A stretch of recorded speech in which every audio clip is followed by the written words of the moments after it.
नमस्कार दोस्तों, आप लोग को स्वागत है हमारे चैनल पे। तो आज की इस वीडियो में बात करने वाले हैं आप लोगों का बिहार बोर्ड मैट्रिक एग्जामिनेशन 2026 में आप लोग का केमिस्ट्री में यानी साइंस में आप लोग को केमिस्ट्री चैप्टर नंबर आप लोग के यहाँ पे जो है और जिसमें आप लोग का तत्वों का वर्गीकरण, सॉरी, चैप्टर नंबर 5 जिसमें तत्वों का वर्गीकरण दिया गया है। इस चैप्टर से रिलेटेड आप लोग को बोर्ड एग्जामिनेशन में जितने भी ऑब्जेक्टिव प्रश्न पूछे जाते हैं इस वीडियो में हम डिस्कस करने वाले हैं। तो आप लोग इस वीडियो को पूरा जरूर देखिएगा। तो जैसा कि आप लोग यहाँ देख पा रहे होंगे, सबसे पहला जो सवाल आप लोग को देखने को मिलेगा, पहला सवाल दिया गया, अवर्त सारणी के उदग्र स्तंभों को क्या कहा जाता है। अवर्त सारणी के जो उदग्र स्तंभ है उसको क्या कहा जाता है। पहला ऑप्शन दिया गया है वर्ग कहा जाता है, अवर्त कहा जाता है, अपरूप कहा जाता है या फिर कोई नहीं। तो इसका सही उत्तर हो जाएगा ऑप्शन नंबर ए, वर्ग कहा जाता है। अगला प्रश्न दिया गया है कि अवर्त सारणी के प्रथम वर्ग के सदस्य हैं। अवर्त सारणी के प्रथम वर्ग के सदस्य कौन है। अम्लीय धातु, क्षारीय धातु, अक्रिय गैस या फिर मिश्र धातु।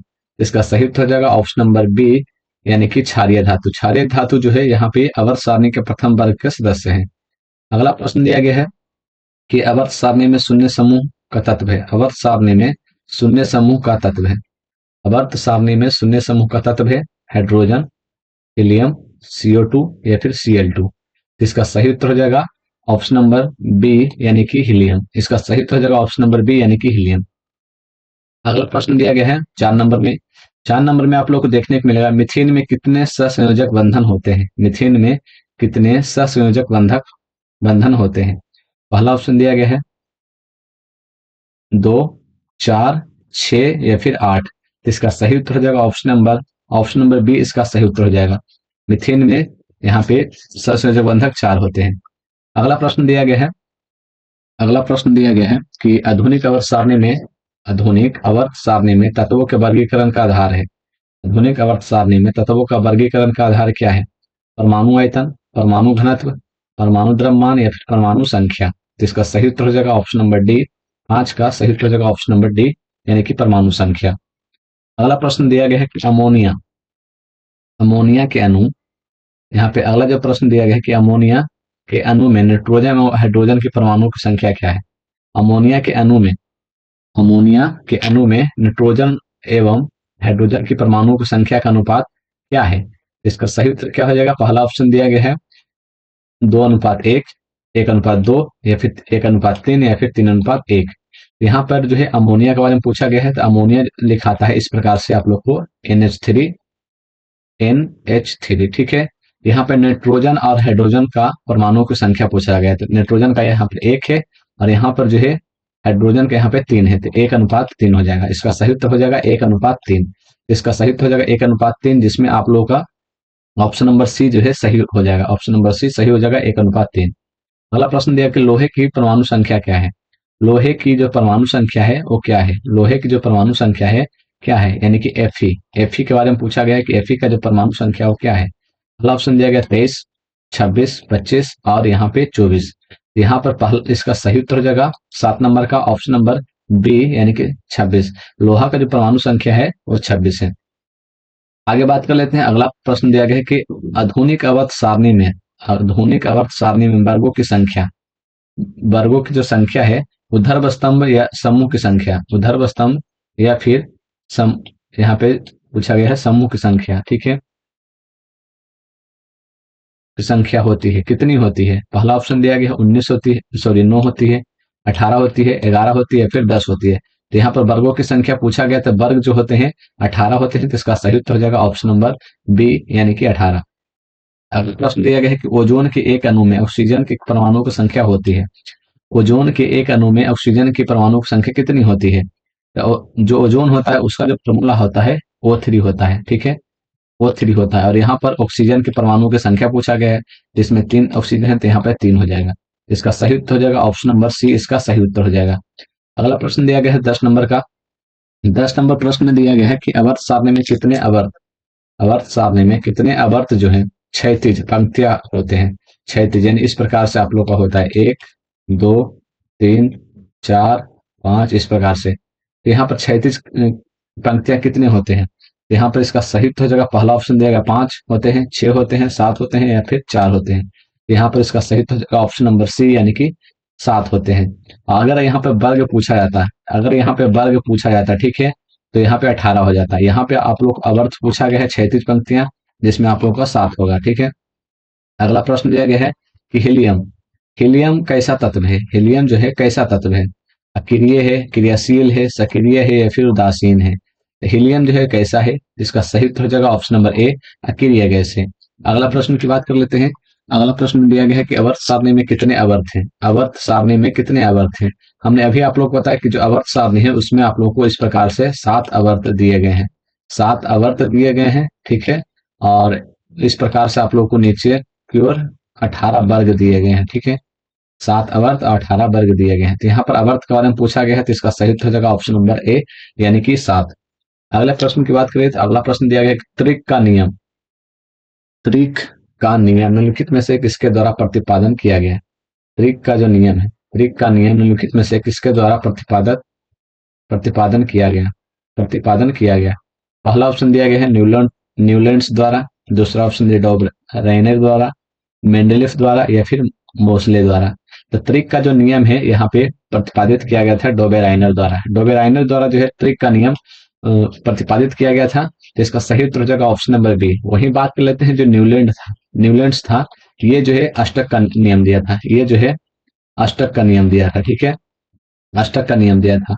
आज यहाँ पे आप लोग को जो मेंडलीफ है ये दिया था आप लोग का परमाणु भार, परमाणु भार। जो मोस्ले है यहाँ पे दिया था परमाणु संख्या पे, ठीक है। इसका सही उत्तर हो जाएगा, त्रिक का नियम पूछा था, त्रिक का नियम ऑप्शन नंबर बी इसका सही उत्तर हो जाएगा। अगला प्रश्न की बात कर लेते हैं, अष्टक का नियम निम्नलिखित में से किसके द्वारा, अष्टक का नियम देखिए पूछ दिया गया है, अष्टक का नियम किसके द्वारा प्रतिपादन किया गया था? अष्टक का नियम किसके द्वारा प्रस्तुत किया गया था? पहला ऑप्शन दिया गया है लोथर मेयर द्वारा, मेंडलिफ द्वारा, डोबेराइनर द्वारा या फिर यहाँ पे न्यूलैंड्स द्वारा। इसका सही उत्तर हो जाएगा ऑप्शन नंबर डी, यानी कि न्यूलैंड्स द्वारा यहाँ पे प्रतिपादन किया गया था, ठीक है। अगला प्रश्न की बात कर लेते हैं कि मेंडलीफ के आवर्त नियम के अनुसार तत्वों के गुणधर्म में किनका आवर्ती फलन होता है? किनका आवर्ती फलन? मेंडलीफ के आवर्ती नियम के अनुसार तत्वों के गुणधर्म में निम्नलिखित में से किसके आवर्ती फलन होते हैं? पहला ऑप्शन दिया गया है परमाणु संख्या, पहला ऑप्शन दिया गया परमाणु संख्या, परमाणु द्रव्यमान या फिर परमाणु आयतन या फिर परमाणविक आकार। इसका सही उत्तर हो जाएगा ऑप्शन नंबर बी, परमाणु द्रव्यमान। अगला प्रश्न दिया है मेंडलीफ ने तत्वों को किसके बढ़ते क्रम में वर्गीकृत किया था? मेंडलीफ ने तत्वों को किसके बढ़ते क्रम में वर्गीकृत किया था? पहला ऑप्शन दिया परमाणु संख्या, रासायनिक अभिक्रियाशीलता, परमाणु द्रव्यमान या फिर संयोजकता। इसका सही उत्तर हो जाएगा 16 नंबर का ऑप्शन नंबर सी, परमाणु द्रव्यमान। अगला प्रश्न दिया गया 17 नंबर में कि आवर्त सारणी में के किसी समूह विशेष में तत्वों की विद्युत धनात्मक अभिलक्षण ऊपर से नीचे की ओर आने पर बढ़ता है, घटता है, नियत रहता है या फिर अनियमित तरीके से परिवर्तित होता है। तो इसका सही उत्तर हो जाएगा 17 नंबर का ऑप्शन नंबर ए, बढ़ता है। अगले प्रश्न की बात करते हैं। अगला प्रश्न दिया गया 18 नंबर में कि आवर्त सारणी के किसी आवर्त में बाएं से दाएं जाने पर, ठीक है, बाएं से दाएं जाने पे तत्वों के ऑक्साइड की जो अम्लीयता है उसकी प्रकृति क्या होती है? घटती है, बढ़ती है, अपवर्तित रहती है या फिर अनियमित तरीके से बदलती रहती है? इसका जो सही उत्तर हो जाएगा ऑप्शन नंबर बी, यानी कि बढ़ती रहती है। पहले तो यह समझ लीजिए कि आप लोगों का जो बाएं से यानी कि इधर से जब आप लोग बाएं से दाएं जाइएगा तो आप लोगों को जो यहाँ पे है उसके जो ऑक्साइड की अम्लीयता है वो बढ़ती जाएगी। जैसे से इधर जाइएगा तो आप लोगों का यहाँ पे बढ़ते जाएगा, ठीक है। आगे बात करेंगे। अगला प्रश्न दिया गया है 19 नंबर में कि निम्नलिखित में सबसे अधिक अभिक्रियाशील हैलोजन कौन है? निम्नलिखित में से सबसे अधिक अभिक्रियाशील हैलोजन कौन है? तो पहला इसका ऑप्शन दिया गया है फ्लोरीन, दूसरा ऑप्शन दिया गया क्लोरीन, तीसरा ऑप्शन दिया ब्रोमीन या फिर आयोडीन। इसका सही उत्तर हो जाएगा ऑप्शन नंबर ए, यानी कि फ्लोरीन। अगले प्रश्न की बात करें तो अगला प्रश्न दिया निम्नलिखित में से कौन सबसे अधिक क्षारकीय होगा? निम्नलिखित में से कौन सबसे ज्यादा क्षारीय होगा? पहला ऑप्शन दिया Na2O, Al2O3, SO2 या फिर NO2। इसका सही उत्तर हो जाएगा ऑप्शन नंबर ए, Na2O जो है सबसे अधिक क्षारीय होगा, ठीक है, क्योंकि यहाँ पर जो ऑक्सीजन की संख्या है वो एक ही है, और ये सब में किसी में 2 है और किसी में 3 है, जिसकी वजह से सबसे ज्यादा क्षारीयता जो होगा Na2O में होगा। अगले प्रश्न की बात कर लेते हैं। अगला प्रश्न है, अवध सारणी के समूह एक के तत्व कहलाते हैं। अवध सारणी के जो समूह के एक के तत्व है वो क्या कहलाते हैं? सामान्य तत्व कहलाते हैं, संक्रमण तत्व, या फिर क्षार धातु, या फिर लेंथेनाइड्स। इसका सही उत्तर हो जाएगा 21 नंबर का, कि अवध सारणी समूह के पहले जो तत्व है, जो पहले समूह के जो तत्व है, समूह मतलब वर्ग भी होता है, ठीक है, तो पहले वर्ग या फिर समूह के जो तत्व है उसको यहाँ पे क्षार धातु, क्षारीय धातु बोला जाता है। इसका सही उत्तर हो जाएगा ऑप्शन नंबर सी। अगला प्रश्न दिया गया है कि मैग्नीशियम, मैग्नीशियम जो है अवध सारणी के किस समूह का सदस्य है? मैग्नीशियम अवध सारणी के किस समूह का सदस्य है? पहला ऑप्शन दिया गया समूह 1, दूसरा ऑप्शन दिया गया समूह 2, तीसरा ऑप्शन दिया गया धातु तत्वों का, या फिर समूह 8। इसका सही उत्तर हो जाएगा मैग्नीशियम। मैग्नीशियम का जो परमाणु संख्या है वो 12 होता है, इसका जो परमाणु संख्या है जो 12 होता है, और ये समूह 2 में यानी कि वर्ग 1 और वर्ग 2 इसमें आता है, इसमें आता है, ठीक है। अगले प्रश्न की बात कर लेते हैं। अगला प्रश्न दिया गया है कि तत्वों के तत्वों के निम्नलिखित जोड़ों में किनके रासायनिक आचरण, निम्नलिखित में से किनके रासायनिक आचरण यानी कि केमिकल बिहेवियर समान होंगे? तत्वों के जोड़ों में किनके रासायनिक आचरण यानी कि केमिकल रिएक्शन समान होंगे? पहला ऑप्शन दिया गया है सोडियम एवं एल्युमिनियम में, दूसरा ऑप्शन दिया गया आर्गन एवं पोटेशियम में, तीसरा ऑप्शन दिया गया बोरॉन एवं जर्मेनियम में, चौथा ऑप्शन दिया गया नाइट्रोजन एवं फास्फोरस में। तो इसका सही उत्तर हो जाएगा ऑप्शन नंबर डी, नाइट्रोजन एवं फास्फोरस में जो है सेम होता है, ठीक है। अगले प्रश्न की बात कर लेते हैं। अगला प्रश्न दिया गया निम्नलिखित तत्वों में से किसकी संभावना है कि, निम्नलिखित तत्वों में से किसकी संभावना है कि यह आधात्मिक आधात्मिक अभिलक्षण को प्रदर्शित आध्यात्मिक अभिलक्षण को प्रदर्शित कर सकता है, जैसे कि एस, बीई, बेरिलियम या फिर बोरॉन। इसका सही उत्तर हो जाएगा कि बोरॉन जो है धात्विक अभिलक्षण को प्रकृति प्रदर्शित कर सकता है। तो इसका सही उत्तर हो जाएगा ऑप्शन नंबर डी यानी कि बोरॉन, बेरिलियम, ठीक है। उसके बाद फिर आप लोग यहाँ पर दिया गया है कि आधुनिक अवध सारणी का दीर्घतम रूप किसके प्रस्तुतिकरण है? जो आधुनिक अवध सारणी है उसका दीर्घतम रूप किसकी प्रस्तुति के कारण है, ठीक है। पहला ऑप्शन दिया गया है मेंडलीफ, दूसरा ऑप्शन दिया गया है मोस्ले, यहाँ पे ज लिखा हुआ है, ठीक है, इसको मोस्ले पढ़िएगा, मोसले, मोस्ले, ये हो गया मोस्ले, ठीक है। उसके बाद फिर लोथर मेयर या फिर लुइस पैस्चर। तो इसका सही उत्तर हो जाएगा ऑप्शन नंबर बी, मोस्ले। अगला प्रश्न दिया गया है कि निम्नलिखित तत्वों में कौन सबसे अधिक आध्यात्मिक गुणधर्म को प्रदर्शित कर सकता है? निम्नलिखित में से कौन सबसे अधिक आध्यात्मिक गुणधर्म को प्रदर्शित कर सकता है? पहला ऑप्शन दिया गया ब्रोमीन, दूसरा ऑप्शन दिया क्लोरीन, फास्फोरस या फिर सल्फर। इसका सही उत्तर हो जाएगा ऑप्शन नंबर बी, क्लोरीन। इसका सही उत्तर हो जाएगा ऑप्शन नंबर बी यानी कि क्लोरीन। अगला प्रश्न दिया गया है कि किसने कहा कि तत्वों के गुण धर्म उनके परमाणु संख्याएं, किसने कहा कि तत्वों के गुण धर्म उनके परमाणु संख्याएं हैं, न कि परमाणु द्रव्यमान। यानी कि यह पूछा गया है कि किसने कहा कि जो परमाणु तत्वों का जो गुणधर्म है परमाणु संख्याएं हैं, ठीक है, ना कि द्रव्यमान। यानी कि द्रव्यमान जो है उसके गुणधर्म को नहीं दर्शाता है, बल्कि जो है उसके संख्या को दर्शाता है। उसका जो गुणधर्म है वो संख्या दर्शाता है। यहाँ पर किसने बोला था? तो जो परमाणु संख्या आवर्त सारणी यहाँ पे बनाया गया था, आवर्त सारणी में आप लोगों का परमाणु संख्या के आधार पर सबको यहाँ पे बैठाया गया था, ठीक है, 18 वर्ग और 7 आवर्त में। इसका जो सही किसने किया था? तो इसका जो सही उत्तर हो जाएगा ऑप्शन नंबर बी, मोस्ले ने ये किया था, ठीक है। अगला प्रश्न दिया गया है कि आधुनिक आवर्त नियम के अनुसार तत्वों का गुणधर्म, आधुनिक आवर्त नियम के अनुसार तत्वों का गुणधर्म किस पर निर्भर करता है? पहला दिया परमाणु द्रव्यमान का आवर्त फलन पे, परमाणु संख्या के आवर्त फलन पे, या फिर परमाणु साइज का आवर्त फलन, या फिर परमाणु आयतन का। इसका सही उत्तर हो जाएगा परमाणु संख्या के आवर्त फलन पे। अगर वही पूछ दे कि मेंडलीफ के जो आवर्त नियम है, मेंडलीफ के आवर्त नियम है, इसका जो है आवर्ती फलन किसका आवर्ती फलन है? तो इसका सही उत्तर हो जाएगा ए। बट यहाँ पूछा किसका? आधुनिक आवर्त सारणी। आधुनिक आवर्त सारणी किसने दिया था? मोस्ले ने दिया था। तो मोस्ले वाला क्या हो जाएगा कि परमाणु संख्या किसके वर्ग फलन है? तो 28 का सही उत्तर हो जाएगा ऑप्शन नंबर बी। अगला प्रश्न दिया गया है 29 नंबर में कि आधुनिक आवर्त सारणी में बाईं से दाईं ओर जाने पे, आधुनिक आवर्त सारणी है उसमें बाईं ओर से दाईं ओर जाने पर जो परमाणु साइज का जो आकार है बढ़ता है, घटता है, अपरिवर्तित रहता है, इनमें से कोई नहीं। तो जैसे जैसे आप लोग इधर जाइएगा तो यहाँ पर परमाणु संख्या का जो मान है बढ़ता जाएगा, जिसकी वजह से परमाणु का जो साइज है वो भी बढ़ता जाएगा। तो इसका सही उत्तर हो जाएगा ऑप्शन नंबर ए, बढ़ता है। अगला प्रश्न दिया गया है कि वुल्फगांग